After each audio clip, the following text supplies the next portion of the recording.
Hi, I'm Jimmy. I want to share with you a little bit about my story. My story starts off with one of my favorite verses in the Bible, Isaiah 40:31. And it says, "For those that wait upon the Lord, they shall renew their strength. They shall mount up with wings like eagles. They shall run and not be weary, and they shall walk and not faint." And I want to focus on that little but very important word, wait, which actually means to look for, to hope, or to expect. And it's that verse in Isaiah that gives me the strength that I need to endure all the trials that I go through in life. At the age of 19, I began kidney failure, had to go on dialysis. Over the course of the dialysis, I've gone through 2 failed kidney transplants, and it hasn't been an easy road. I've had a number of complications in there as well.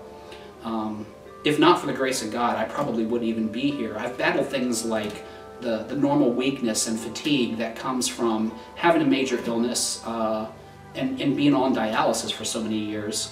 I've experienced seizures, I've had heart problems, even the very breath in my lungs has been taken away because of blood clots in the lungs.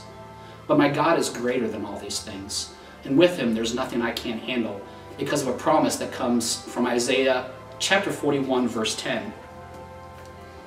"So do not fear, for I am with you. Do not be dismayed, for I am your God. I will strengthen you, and I will help you.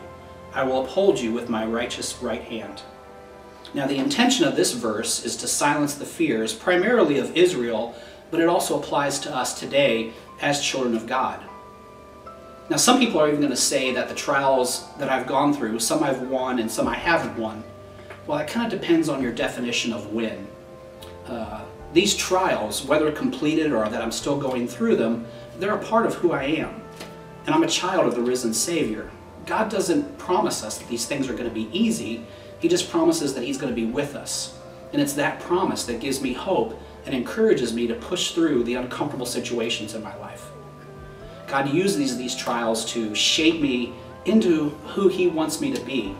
And the only thing that I really need to be is willing to let Him make me into a tool so that He can use me in someone else's life.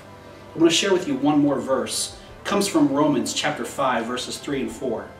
"But we also rejoice in our sufferings, because we know that suffering produces perseverance, perseverance character, and character hope." So if you're facing a trial in your life, I encourage you to read Romans chapter 8, and I'll leave you with this one question that comes from that verse. If God is for us, then who can be against us?